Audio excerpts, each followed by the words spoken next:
Hello friends, digital marketing with AI में आपका स्वागत है। हमने पिछले सेशन में काफ़ी सारी जानकारी ली मार्केटिंग के बारे में। अभी हम बात करेंगे ऑफलाइन ऑनलाइन मार्केट रिसर्च।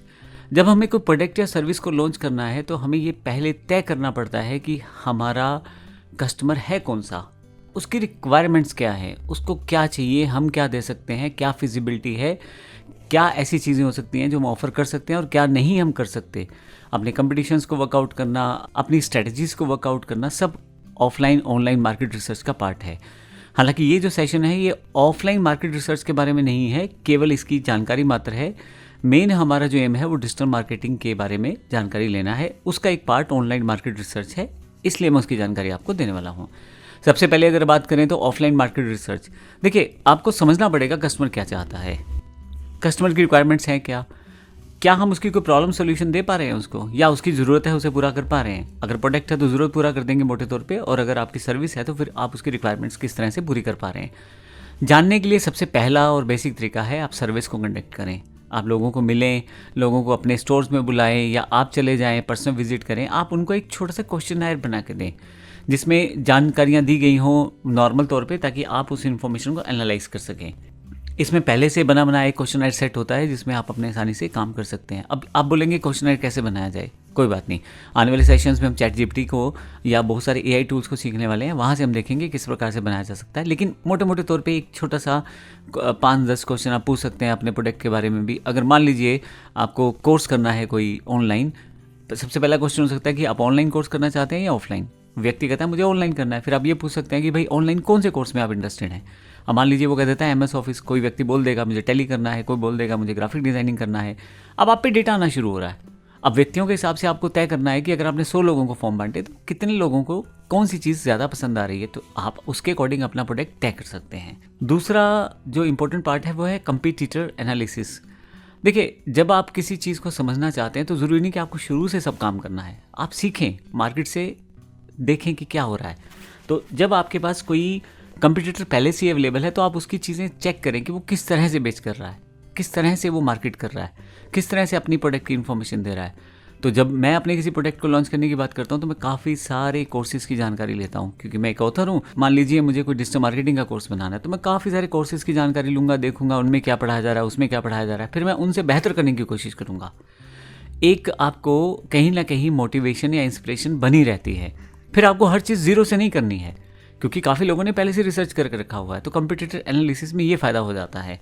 और अगर आप कोई प्रोडक्ट बेचते हैं, मान लीजिए आप मोबाइल बेचते हैं, तो बाकी कंपनियां किस तरह से बेच रही हैं आप उसको चेक करें, बाकी लोग किस तरह से बेच रहे हैं वो आप चेक कर सकते हैं। तो कंपटीटर एनालिसिस में आप दूसरे वाले का प्राइस, दूसरे वाले का प्रोडक्ट के क्या क्या ऑफर्स हैं, किस तरह की सर्विसेज हैं, आप कहाँ उनसे बेहतर हो सकते हैं। अगला जो पार्ट इसमें इंपॉर्टेंट है मार्केट रिसर्च में, हुआ कस्टमर फीडबैक। कस्टमर फीडबैक देखें कि किस तरह का कस्टमर बात कर रहा है, क्या वो फीडबैक दे रहा है आपको। जब आप कोई प्रोडक्ट दे देते हैं तो उसके बाद क्या फीडबैक है, या प्रोडक्ट देने से पहले क्या फीडबैक है, उसके एस्पिरेशंस क्या है प्रोडक्ट को लेके, वो सब चीज़ें चेक कर सकते हैं। अब लोकल इवेंट्स को अटेंड कर सकते हैं, काफ़ी सारे ट्रेड फेयर्स चलते हैं, काफ़ी सारे ट्रेड शोज़ होते हैं, वहाँ कुछ नेटवर्किंग इवेंट्स होते हैं। आप जाएँ, बात करें, लोगों से मिलें, तो आपको काफ़ी सारी जानकारी वहाँ मिल जाती है। फोकस ग्रुप्स, आप अपना एक ग्रुप बना सकते हैं। अब देखिए, क्योंकि ऑफलाइन मार्केट रिसर्च की बात हो रही है, तो ऑफलाइन ग्रुप में जैसे आपने 50 लोगों को इकट्ठा कर लिया या 10 लोगों को इकट्ठा कर लिया, उनसे बात की, उनसे एक तरह से फीडबैक लिया, ये सब चीज़ें आप कर सकते हैं। प्रिंट मीडिया का सहारा ले सकते हैं, क्योंकि ऑफलाइन मार्केट है तो आप अपने एक लोकल एरिया को टारगेट करने वाले हैं, तो आप न्यूज़पेपर में ऐड दे दें, मैगजीन्स में ऐड दे दें, जर्नल्स में ऐड दे दें, तो ये चीज़ें आपके पास रहती हैं। लेकिन अगर मैं ऑनलाइन मार्केट रिसर्च की बात करूं, जो कि हमारा मेन पॉइंट है डिजिटल मार्केटिंग को लेके, तो इसमें सबसे पहले आपको ये तय करना है कि सामने वाला आपका प्रोडक्ट लेना भी चाहता है कि नहीं लेना चाहता। आपको अपनी ऑडियंस डिफाइन करनी है। इसके लिए हमें डेमोग्राफिक्स, जो मैंने पिछले सेशन में बताया था, उसकी जानकारी आपको होनी चाहिए। आपको पता होना चाहिए उस कस्टमर की एज क्या है, उसकी एजुकेशन क्या है, उसका जेंडर कौन सा है, ताकि आप उसके अकॉर्डिंग अपने प्रोडक्ट को पिच कर सकें। जैसे एग्जाम्पल के लिए, अगर मुझे किसी ब्यूटी प्रोडक्ट को लॉन्च करना है तो नॉर्मल सी बात है, मुझे फीमेल कैंडिडेट्स को टारगेट करना है। मेल वो कैंडिडेट्स होते थे जो इस बिजनेस का पार्ट हों, लेकिन वो यूज़ नहीं करते। तो मोटा मोटा जो मेरा क्लाइंट है वो फीमेल हैं। तो ऐसे प्रोसेस में मुझे पता रहना चाहिए कि डेमोग्राफिक्स के अकॉर्डिंग मुझे फीमेल सेगमेंट को टारगेट करना है, और साथ में उनका एज ग्रुप क्या होगा। अब जो ब्राइडल मेकअप रहता है वो ये मान के चलें कि 20 साल से ऊपर वाली औरतें या 20 साल से ऊपर वाली लड़कियाँ यूज़ करने वाली हैं, तो क्यों ना उसको वहाँ पे एज के अकॉर्डिंग कन्फिगर किया जाए। क्योंकि देखो, अगर आप छोटी ऐड, यानी कि इसको ऐसे समझ लें कि अगर आप 20 साल से नीचे लोग बच्चों को टारगेट करोगे, वो ब्राइडल मेकअप का क्या करेंगे, वो नॉर्मल तैयार होंगे, इसलिए आपको प्रोडक्ट वहाँ दे के फ़ायदा नहीं है। 20 साल से ऊपर वाले लोगों को आप देंगे, लड़कियों को देंगे, औरतों को देंगे, तो वहाँ उनको ज़्यादा ज़रूरत है। अब इसी तरह से मेरे हिसाब से, जो मेरा पर्सनल एक्सपीरियंस है, 40-50 तक लोग जो हैं वो बड़े ही सज धज के रहते हैं, उसके बाद नॉर्मल हो जाते हैं, अपनी लाइफ में सिंपल हो जाते हैं। तो ये एक रेंज बैठ जाती है 20 साल से लेके 45-50 साल, इसके बीच में लोग सजते सजते हैं, तो उनको आप टारगेट कर सकते हैं अगर आप कुछ प्रोडक्ट दे रहे हैं। तो डेमोग्राफिक से ये फ़ायदा हो जाता है। इसके लिए अब आपको कैसे पता लगेगा? आपके पास टूल्स हैं मार्केट में, काफ़ी सारे टूल्स फ्री वाले भी हैं। हम काफ़ी सारे फ्री और काफ़ी सारे पे टूल्स की बात करेंगे। गूगल एनालिटिक्स को यूज़ कर सकते हैं, फेसबुक के ऐड मैकेनिज्म को यूज़ कर सकते हैं, ये जानने के लिए कि डेमोग्राफिक प्रोसेस क्या है। इन बड़ी बड़ी कंपनियों के पास पहले से डेटा है, आपको तो सिर्फ बताना है कि मुझे ये करना है, 20 साल से ऊपर और 50 साल से नीचे और फीमेल कैंडिडेट होना चाहिए, और ये मेरा प्रोडक्ट है। खुद ही आपको ये जो टूल्स हैं ये सारी चीज़ें ऑफर करेंगे। उसके पश्चात है आप अपने कंपटीटर को एनालाइज करें। अब जब ऑनलाइन मार्केट की बात करते हैं, ऑनलाइन मार्केट में आपके पास बहुत सारे प्लेटफॉर्म्स हैं। जैसे उनकी किसी कस्टमर की वेबसाइट हो सकती है, उसके social media pages, Facebook accounts हो सकते हैं, कोई इंस्टा चैनल हो सकता है। अब वहाँ देखें कि क्या लोग बोल रहे हैं, किस तरह का लोगों का रिव्यू है। कुछ प्रोडक्ट हैं, जैसे मान लीजिए आप मोबाइल बेचते हैं, तो अमेज़ोन पे देखें, फ्लिपकार्ट पे देखें जाके लोगों ने किस तरह के रिव्यूज़ डाले हुए हैं। उन रिव्यूज़ को इकट्ठा करें, फिर वहाँ देखें कि हम अपने प्रोडक्ट को उनसे बेहतर कैसे कर सकते हैं। जैसे एक एग्जांपल ले लेता हूँ, एक सपोज़ करो एक डीलर ने एक मोबाइल बेच दिया। अब मोबाइल तो बहुत बढ़िया है, लेकिन उसकी पैकिंग ख़राब है। तो अब देखें वहाँ जाके कस्टमर रिव्यू क्या दे रहा है पैकिंग के बारे में, या कस्टमर प्रोडक्ट के बारे में क्या रिव्यू दे रहा है। हो सकता है मोबाइल ठीक हो लेकिन उसका बैटरी का इशू हो, या कोई डिलीवरी का इशू हो। उन सब चीज़ों पे आपको काम करना है, आपको एनालाइज करना है कंपटीटर्स को। आपको देखना है कि कंपटीटर कहाँ खड़ा है और हम उनसे बेहतर किस तरह से वर्कआउट कर सकते हैं। उनकी वेबसाइट्स पे जाएँ, उनकी चीज़ें देखें, वो कितनी फैसिलिटी दे रहे हैं। बड़ी सिंपल सी बात है, अगर कोई 10 चीज़ें एक मोबाइल पे दे रहे हैं और अगर आप 15 देने की कोशिश करते हैं, तो नॉर्मल सी बात है, आपका मोबाइल के लिए एक बड़ी अच्छी मार्केट ओपन हो जाएगी। कंपटीटर को एनालाइज करना बड़ा ज़रूरी रहता है। आप सोशल मीडिया को मॉनिटर करें, डिफरेंट तरह के प्लेटफॉर्म्स रहते हैं आजकल। लगभग सभी बिजनेस, फेसबुक, इंस्टा, ट्विटर, यानी कि एक्स प्लेटफॉर्म जो आज की डेट में है, लिंक्डइन, इन सब पे अवेलेबल है। तो आप इसका यहाँ इन प्लेटफॉर्म्स का यूज़ करके इन्फॉर्मेशन गैदर कर सकते हैं कि सामने वाले का प्रोडक्ट क्या है, किस तरह से वो यूज़ किया जा रहा है, किस तरह से बेचा जा रहा है। ये सब जानकारी आपको वहाँ से मिल जाएगी। एक सबसे अच्छी बात है कि ऑनलाइन सर्वे और पोल को बड़ी आसानी से कंडक्ट कर सकते हैं। आपके पास टूल्स ही इतने हैं आज की डेट में। गूगल फॉर्म्स हैं, कुछ प्रिंट नहीं निकालना, किसी को देना नहीं, किसी के पास जाना नहीं। आपको करना क्या है, सिर्फ गूगल फॉर्म को बनाना है और व्हाट्सएप पे सेंड कर देना है, मेल पे सेंड कर देना है, सोशल मीडिया पे डाल देना है, या लिंक कर देना है अपनी वेबसाइट से। लोग आएंगे, भरेंगे। जितना बेहतर आपके पास डेटा रहेगा, उतने तरीके से आप उसको इन्फॉर्मेशन अच्छी आएगी और उस तरीके से आप अपने प्रोडक्ट को आगे ले जा पाएंगे। कीवर्ड रिसर्च, देखिए, जब आप गूगल पे सर्च करते हैं ना, बेस्ट शैम्पू या बेस्ट कोर्स या वर्ड कोर्स या एक्सेल कोर्स, तब बेसिकली वो आप कीवर्ड डाल रहे होते हैं गूगल के पास। लेकिन गूगल बहुत ही ज़्यादा समाहित है गूगल में डेटा। तो जब आप कुछ कीवर्ड्स डालते हैं तो आप रिसर्च कर सकते हैं गूगल कीवर्ड प्लानर से कि क्या उन पे लोग पहले सर्चिंग करते हैं, क्या उस टर्म पे सर्च करके फ़ायदा है, अगर है तो किस तरह से हम उसको बेनिफिट ले सकते हैं। अगर सर्च करते हैं तो कितने लोग सर्च करते हैं, बहुत सारे सर्च करते हैं, हम फ़ायदा नहीं होगा, हमारी कंपनी छोटी है, हम गूगल पे रैंक नहीं करेंगे और हमें कोई प्रोडक्ट हमारा बिकेगा नहीं वहाँ से।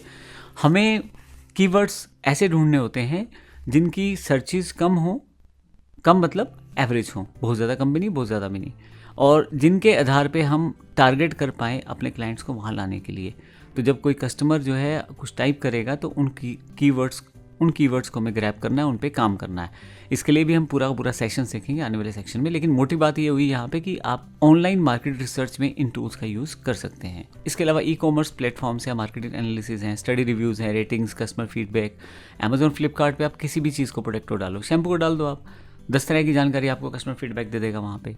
आप कोर्स की जानकारी लेना चाहते हो वो मिल जाएगी। तो इस तरह आपके पास पहले से ही बने बनाए चीज़ें हैं, तो आपको बहुत ज़्यादा नहीं सोचना है। और फिर हम लोग चैट जीपीटी और आज के एआई टूल्स को यूज़ करने वाले हैं। जब ऐसी चीज़ों को यूज़ करेंगे तो नॉर्मल सी बात है, वहाँ पे आपके पास एआई टूल्स आपको बहुत सारी जानकारी देते हैं, आपको बहुत सारी चीज़ें समराइज़ करके देते हैं। हम सीखेंगे तो उसके बाद जानकारी हम लेंगे, लेकिन मुख्यतः ऑनलाइन मार्केट रिसर्च करना ज़रूरी है अगर आप अपने प्रोडक्ट को सक्सेस करना चाहते हो।